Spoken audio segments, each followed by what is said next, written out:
Hello, Year 4 designers. We're going to make a catapult. A really good one. Are we ready? Boo! Yeah! Okay, to make our catapult, we're going to work in pairs and we're going to need these things. We're going to need 4 lots of chopsticks, which are still joined together at the top there. That's important. They're still joined, so don't break them. And then you need 4 which have been snapped in half. There we go, snapped in half there. You'll then need 3 lolly sticks, 3 really nice thick rubber bands. These are going to make sure the catapult's really powerful. And loads of little rubber bands, a little pot, and you're going to need some masking tape. And your teacher's going to need the glue gun on for today's lesson. So let's go. So first of all, what we need to do is join 2 lots of the chopsticks together. So what you do is you have a square end and a pointy end together. Can you see that? And then you wrap around a rubber band a couple of times. It's just to hold it in place temporarily. You do the same at the other end, a square one and a pointy one. And you wrap around the elastic band. There we go. Lovely. Just holding it temporarily. Now remember, you're going to work in pairs to do this, so the other person could be doing the next one. Got to do exactly the same thing. So you could work on this one each, couldn't you? On the other end. Lovely. So this is just holding it in place whilst you are going to put one of the lolly sticks in place. Either end. We're making our frame at the moment, you see. So you slot in the lolly stick and then you get the elastic band and you loop that round as well. Again, just a couple of times just to hold it in place. You're going to need to put more rubber bands on there afterwards. And that will make it really, really strong, which is what you're going to need to have a really good catapult and make sure it's a good strong base. So lots of elastic bands needed. So we're just wedging that lolly stick in there, wrapping it round, wedging it in, wrapping it round with that elastic band. And as I say, put loads more on afterwards.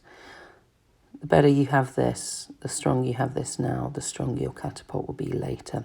And to be honest, I don't really put enough on this time. You'll see that I have to fiddle later on.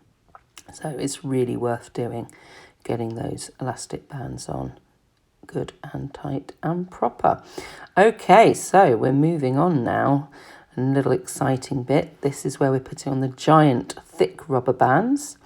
They go right in the centre of our frame.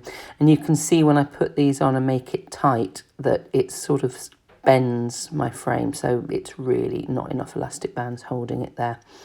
But it will have to do. So then what we do is we get another one of our lolly sticks and we poke it between the rubber bands and we start to twist it. This is where it gets very clever with using the elastic to make sure it is a really strong catapult. Can we see that there? I'm just putting that there to stop it from moving because it will ping on my fingers. Hold it down there. I'm also going to make this longer because I want this arm of the catapult to be nice and long, but that will also stop it from snapping back. Again, you're working in your pairs here, so someone can be holding this while someone else does the taping. It is a lot easier doing it with 2 people. I struggled a bit by myself, just because things move around and you need that extra pair of hands. So that's nicely on there, and we'll put another piece on. Quite often you'll find that you need to put 2 pieces of tape on instead of 1, in something that needs to be nice and secure, and this is something that does need to be good and secure. Okay, so we have now our firing arm sorted out. Lovely. And now we need to make some supports at the side. So we're going to use 2 of our chopsticks, which were split into single chopsticks. Start by putting on a rubber band and get the rubber band over the second chopstick. Again, I don't think I added enough rubber bands here, so feel free to put more on and make sure that they're really, really good and strong. Definitely do more than what I did. So you get the idea? It's going to go into there and be our support. So you need 2 of these, so again, you can make 1 each. do whatever's best for you. So now we're going to just have a little test, and we're going to see how nicely this fires. Oh, it's good and strong. And that's not bad, seeing as my frame is quite floppy with not enough rubber bands. So now we're going to put in supports on the sides here.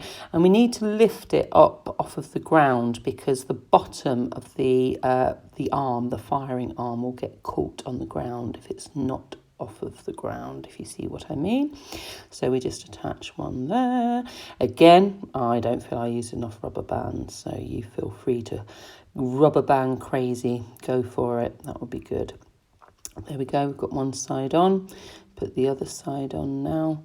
And again, having two of you to help is definitely going to be a plus. It's definitely going to make it easier to have one of you holding and one of you putting on the rubber bands, and take it in turns so you can all both experience what that's like. It's nice to share those sorts of jobs. Okay, so then that is a leg in. Fantastic. Now this is such an important thing you've got to do now. In fact, it's so important, I'm going to put like an alert on like this. Whoop, whoop. You have to pull your firing arm back at this point.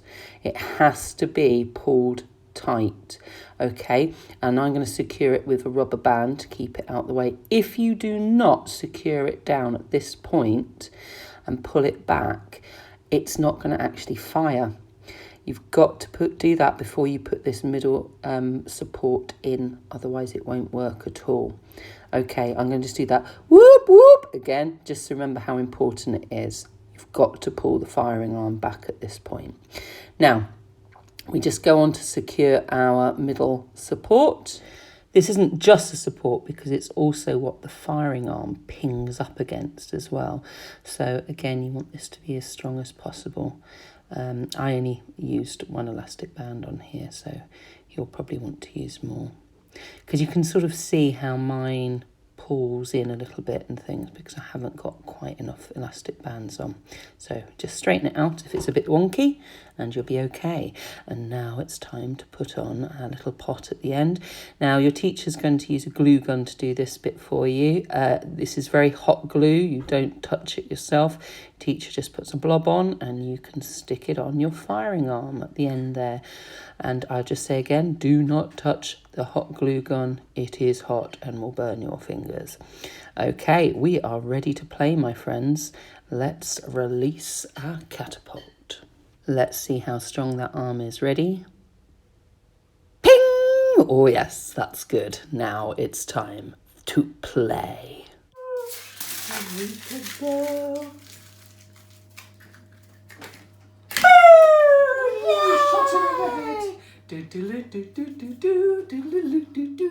Great fun. So I've made you some game components to have a play with, to have an explore. You're going to be designing your game tomorrow, so I thought it was a good idea just to give you some examples. The first one is our map with the Roman Empire on, and here are some Celtic warriors. You'll be learning more about Boudica later on in the year.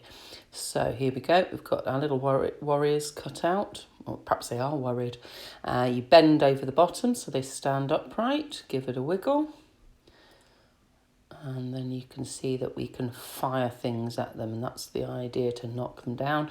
And then with the map, we're trying to hit Britannia, because that's where the Romans were going for. So here we go, everybody. Let's give it a go. And kaboom! Yes! Fantastic. And let's have all our little Celtic warriors lined up. Got that one, but didn't fall over. Didn't fall over. Ready, steady, and... Yeah, baby!